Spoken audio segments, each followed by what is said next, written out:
sponsor. No. Okay, I'm done.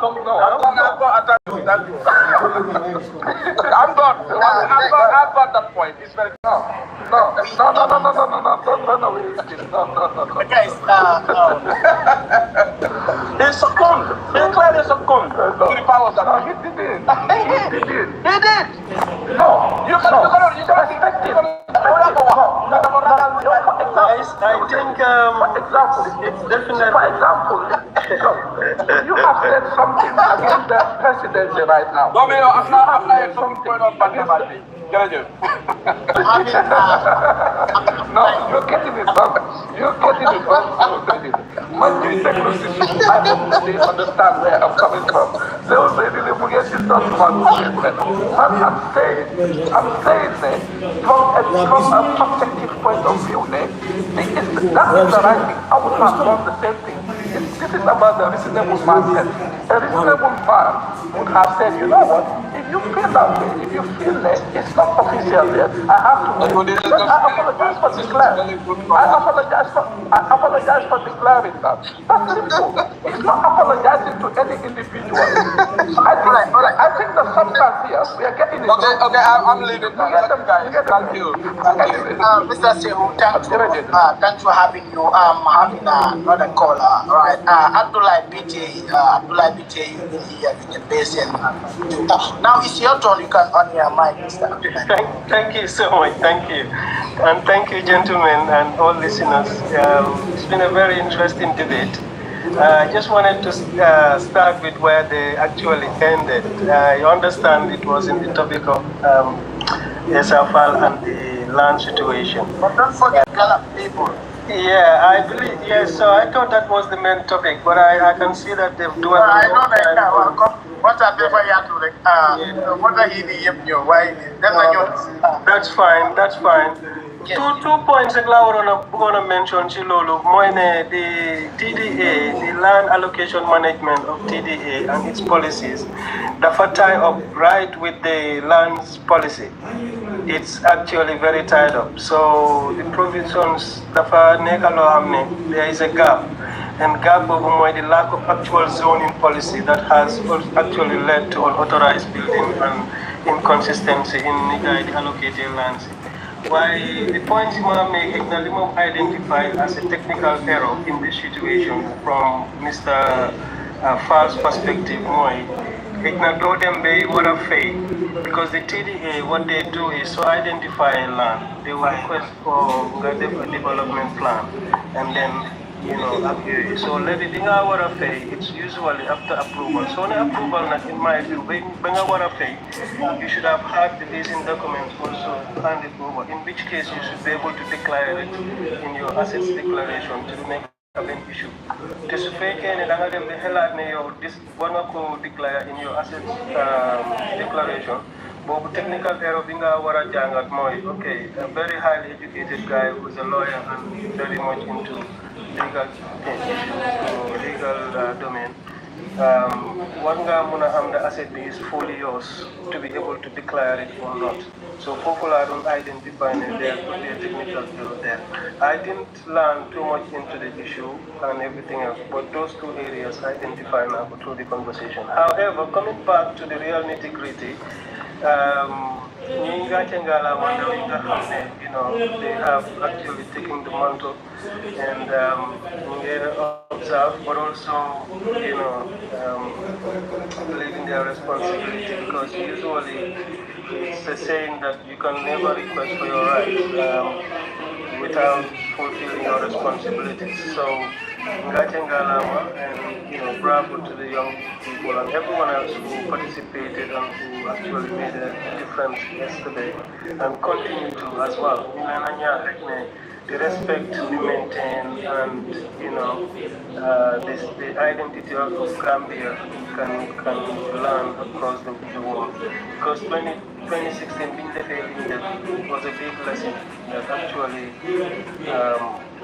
probably might not give the credit to Gambia, while the put a pressure, but also an influence and a very good inspiration to Senegal, and the wave just continues. So I still can remember how many people from Senegal and other people from other countries in UK that I met who were very much impressed with that. So ñu ngi wax ndaw yi ñu góorgóorlu ci side boobu ak ñëpp ñu si jàppa parce que lii yëpp dañoo wax ni even including the topic of ESFA is all down to the fact that ne nguur gi niñ ko war a jàppee nga war a liggéeyewuloo ko.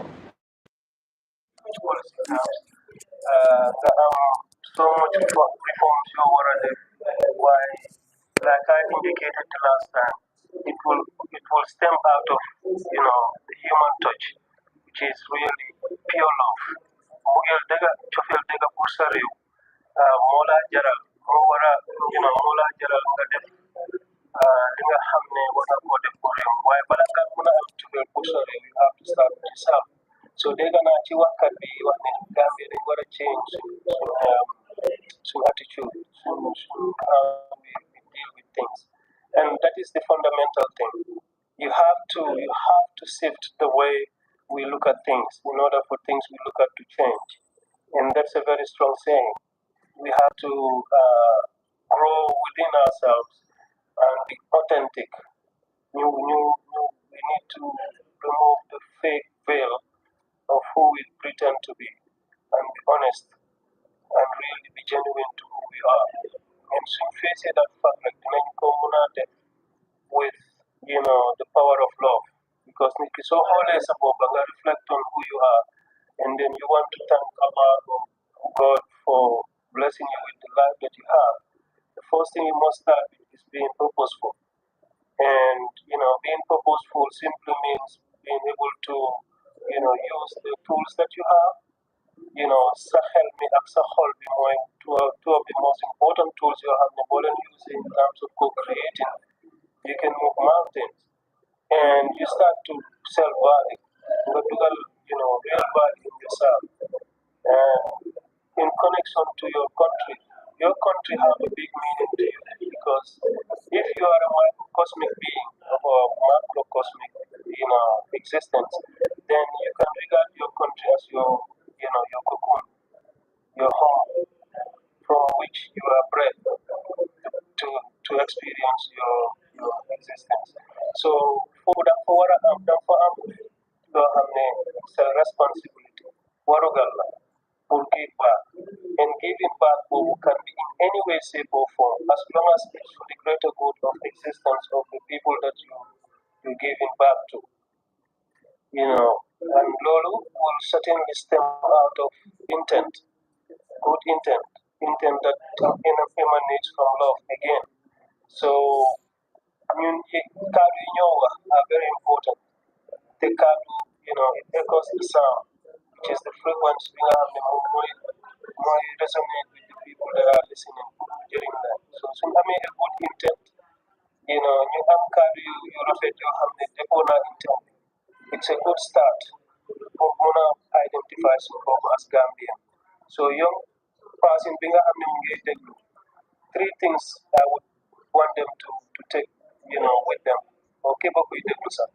One is the opportunity for Jagal and Jagal. Because when we have pain, when we have injustice, when we have hatred, when we have all of these things, because we belong to different party systems, we belong to different political parties, we belong to different groups, or we belong to different tribes. You're not doing that to anybody else. You're doing that to your very self. Because just remember, we are the person who have those feelings. And whenever you think about any incident that makes you that triggers that pain or anger or jealousy, you're the one who feels it. So if you are wise enough, first forgive yourself for being ignorant to think that way in the first place, right? And secondly, forgive the person or people or situation or environment that makes you feel that way. Because then you can free yourself to be in a place where you can co-create, to be out of whatever that it is that you don't want to be, like what I've been doing in the first place. So for the second point that I would like, everyone to take heed of is appreciation. The fact that ñu ngi bëgg a Gambia boo xam ne ba Jawara doon intent Gambia pour mu nekk ay Singapore. That was the days when oil was actually found in the Gambia. It's not these days. It wasn't Yahya Jammeh's time when there's oil in the Gambia. So Jawara Habonali. Thank you very much, brother man. Bigger Wahid. Yes. Because you're taking the table. Oh, Kuneha Wahanga. Jawara let come oil. Continue. Yeah, thank you for that affirmation. So, binga hamene na, guy, ninga hamne nyoti remote with the control, ni boom di boomi, and that's the Western world, amu buhan. So, nyonyi jika hamsu oil, kapare den ko reserve, especially the whole of African oil and buhan den ko reserve. Anyway, so bedi la Asian oil, binga hamne fimnega ni sin agenda di aga na fimbara aga, then they can come for hours. So if you know where Senegal but they are not totally in control of their oil because ñu gën a sàcc. So pour ñu xam ne métti biñ nekka am na lu ko waral ñun dañ bokk benn ennemi ba pare ñun ci suñ biir ñu bëgg a tasaaroo nekk ay ennemi. How and when can we win that fight?